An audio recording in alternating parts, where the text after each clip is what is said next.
Hey, welcome back, everybody. It's time once again for another episode of Driven by Design.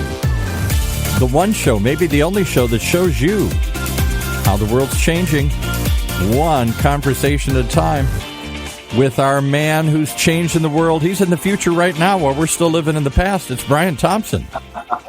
Howdy, everybody. Good afternoon. What a day. I am so happy today. We are going from 4 wheels to 2 wheels. Sticking in the transportation theme this week, we have Arda Onel from Turkey via China, via Seattle, who has a very compelling and fascinating, interesting bike company that I think I want to dive into these very quickly. But let me go ahead and introduce yourself. Arda, welcome to Driven by Design. Well, thank you for having me. I'm originally from Turkey, lived in China for very long, started this company with my brother, and now I'm in Seattle. Well, thanks for being had, as my grandpa would say. Arda, the cool thing, I love your bikes. The bikes are called Ariel. Is it Ariel Rider or just Ariel bikes? Ariel Rider. And we'll make sure to give out contact information here at the end. But one of the coolest things I love about your bike is there is a very unique aesthetic, which to me takes us back to the 70s, but pushes us forward. This painting of mine behind me is very 70s inspired, so you can tell that aesthetic goes close to my heart. So what I think is unique about your bikes is they are more than a bike, but they're not all the way to motorcycle yet. And they're this kind of like sweet space where you could kind of still, tie them up with a chain link to a bike rack, but you got a little bit extra electric power to keep it going.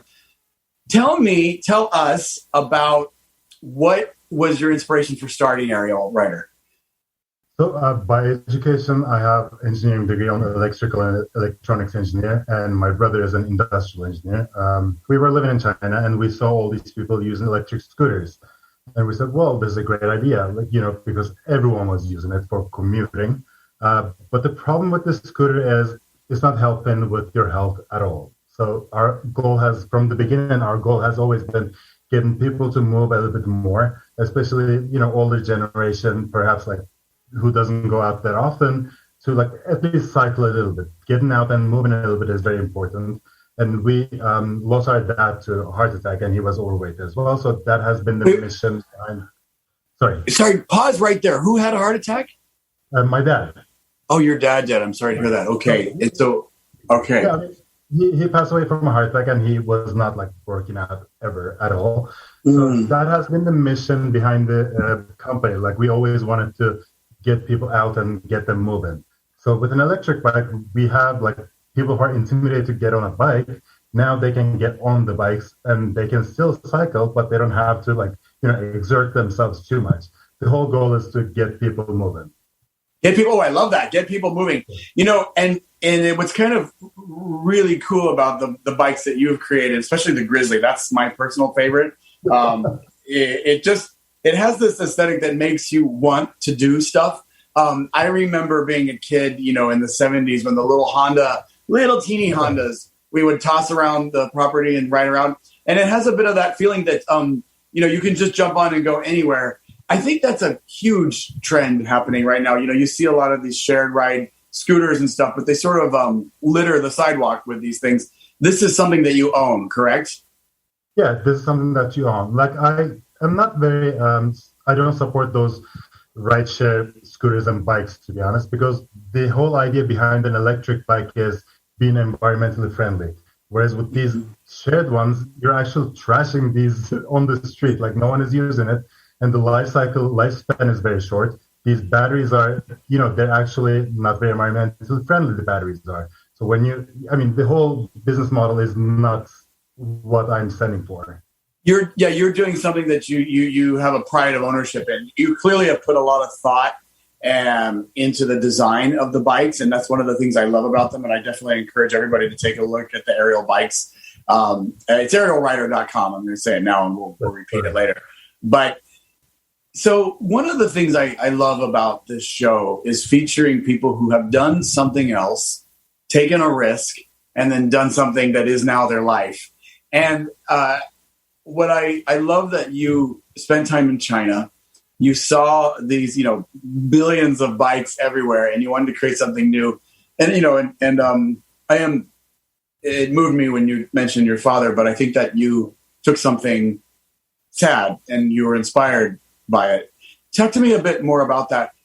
One of the points of the show is to inspire people to do their own thing. What was that moment where you were like, light went on, and what were you doing before? What did you leave? I was working in my dad's company, actually. So they did lots of manufacturing in China. So we are coming from a manufacturing background. Right? And when we first started this electric bike business, we got very famous within a few months. We started selling in 27 countries. And back then, my dad was alive. This company started with like me being very interested in electric bikes. So just randomly starting a website and then getting hits. And all of a sudden, I was just reselling bikes from China. But little did I know, it's a learning curve, right? Little did I know, selling is the easy part, but the after-sales service is the harder part. So I had no experience in that part. So within a few years, we had so many negative reviews that we couldn't salvage it. And at that point was where my dad passed away. And we said, you know what, we're going to honor him and we're going to do it right this time. So we closed the company for 1 year. For 1 year, me and my brother, we just worked on having better relationships with the factories, because these factories, some of them do not work with everyone, right? You have to have an insider for them. We developed these relationships with the factories. We went to the drawing board. We made lots of different prototypes to see what people need, to see what people want. And after 1 year, the Ariel Rider was the fruit of that 1 year of work. And then after that, it took off, and it took off in the right gear this time. Now we are known for our customer service. We are one of the best in the market. And our bikes we have clients who has been riding our bikes for 7 years, 8 years now. For an electric bike, that's a really good track record. Yeah, that's a very long lifespan especially for an e-bike. So let's go back for one thing, because I really wanted to expand on something that I think is profound. You shut the company down. Yes. I lost my mom as well. And I know that moment of losing a parent it's a life-changing. You're an orphan at that point, right? Yeah. And for you to shut the company down, that's a huge decision to make.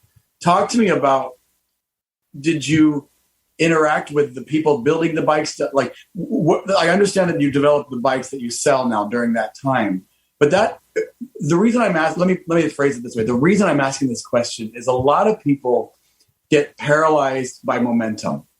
And what I mean by paralyzed by momentum is they're doing something and it's too hard to get off the treadmill, so they just keep going. And you got off the treadmill. Can you talk a bit more about that? Because it clearly worked. Yeah, it did. I mean, it was a risk that we took. I've been lucky enough that I had very supportive friends and family, and I had my brother right next to me. So that's always an advantage. But let me, to summarize the situation, how bad it was back then, before we shut the company down. After my dad's funeral, we drove back home. And that day, I was still on the phone with some of my dealers trying to solve the problems that they have with the bikes they had. So it wasn't that bad. So after that point, you want to make things right. I'm like, salvaging this brand, the previous brand, is going to be difficult. And we already have a bad track record. Instead of that, let's go back to the drawing board. Let's stop everything for a second. We don't have to grow right now. Let's not get stressed over this. Sometimes you just have to sit down and think about it and strategize on what you're going to do. So that's what we did. It was not easy, obviously. It is very stressful. But yes. It's paid off. I think that's a beautiful story. I can very much relate to it. I was designing for Nissan when my mom passed away, and I left Nissan as well. And I didn't have a company shut down, but I remember thinking when she passed away, this is it. There were dreams my mom never realized. And my mom was a very talented singer. And I thought, this is the moment, this is it, and I think there's something when you lose a parent where you're like, okay, I'm going to grab this and go with it. And I just think that's really beautiful that you did that. And I'm very aside from just the bikes themselves, It's just really a cool story. Let's shift a bit into the bikes themselves because I really want people to see these. Which one is your favorite bike? I cannot say that. They're like children. Oh, my babies. I cannot choose any one of them. No, jokes aside, my favorite is we just released a cheaper bike called Ariel, and we're going to start shipping them out next week. It is just at the price point of $1,000. What's the name again? I didn't catch the name. Ride Heel. Yeah, it's like ideal, but Ariel. Oh, Ariel. Right. Okay, I got it. Oh my God, that's so cool. Okay. Yeah. So it is at the price point is very affordable, $1,000. Because I know that like we make really good bikes, really fast bikes, and everything, but as long as we don't make them affordable, we're not gonna make any change in the society. So we have to get people to be comfortable with spending. Like we have to provide a price point that people are comfortable with spending. So that's where this Ariel came out. It is an upright sitting position, a city bike, a full-size city bike. For $1,000, it's pretty much the best bike you can buy. It has a great motor. Everything is great on it, to be honest. And I love riding that. So I think that's going to be a game changer in terms of shifting people's minds. But I can't wait to see it. I mean, that sounds fascinating. I'm very fascinated to see what solutions and clever ideas you came up with to shift the price point down, but also make it a compelling proposition. Yeah, exactly. And also, when you do something very in design, you know this better than me. Sometimes you make a great design, but great design doesn't necessarily equal to great sales. That is car design right there. Exactly. Like sometimes you do so marginal designs that everyone wants to come and see it. Everyone wants to come and try it, but no one wants to buy it. Yeah. We have that. We experienced that. We spent a ton of money on one of our flagship models back in the day. It was a great bike. Every shop that we got into, they all wanted to buy test units. People were coming. Everyone wants to see it. Everyone wants to test it, but no one wants to own it. So you have to back down on the design a little bit. Introduce a familiarity a little bit to the design. You know it better than I do, obviously. So that's where the Ariel is, I think, ideal, because it's a very familiar design with just electric power. Ariel. I can't wait to see it. I'm eager to see it. It's on the website. Go check it. So it is on here because I didn't see that one when I was researching you guys earlier. Really? Okay, so that's cool. I'll do a little more digging. Really, I needed to dig a little bit deeper. Other than Arda, if I want to have fun, Grizzly is my favorite, obviously. It is just a beast. Yeah, I can tell that you're having fun doing this. Do you do your design in-house, or how do you create your products? Yeah, so me and my brother, we design it together. So we usually decide on what type of a bike we want, and then we decide on a price point. That's the first thing that the sales price. What is what people are willing to pay, and then we reverse engineer it. What are the best components that we can put in this bike within this price range, and then the whole thing comes together. Excellent. You have the experience of manufacturing and the passion for design and the user understanding. So it's a win-win. It's a recipe for success. As we get close to the end here, Arda, tell our viewers, what's the future of e-bikes? Where do you see this industry going? I know you can't give away confidential information, but what do you see is coming? So up until these current years, electric bikes, people always saw that as cheating. Whereas it is not cheating. You are still cycling, and you can actually ride to work and not completely get drenched in sweat. Mm-hmm. So electric bikes are only going to be more mainstream. Everyone is probably going to get it.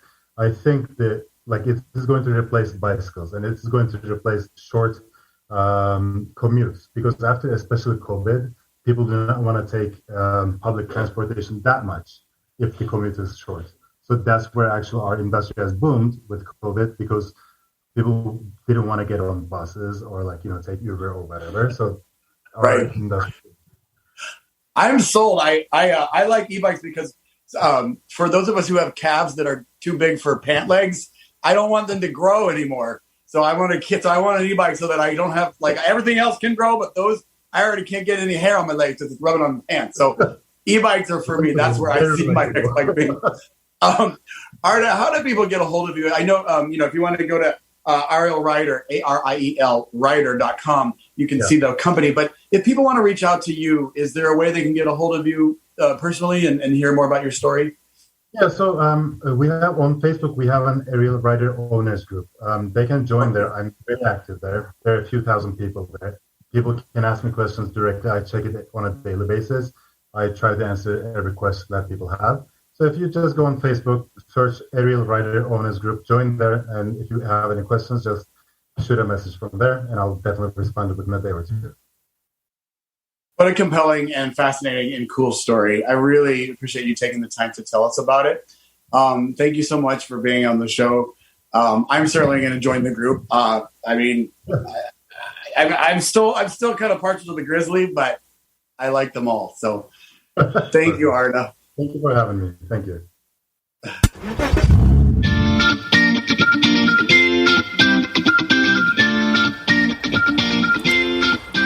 Well, there you have it. In a nutshell, why you should tune in each and every time to Driven by Design for the most fascinating stories from the most amazing people doing incredible things to revolutionize the world of transportation right before our eyes. Right here in Orange County's only community radio station, OC Talk Radio. Streaming live from the University of California, Irvine's Beale Applied Innovation Center.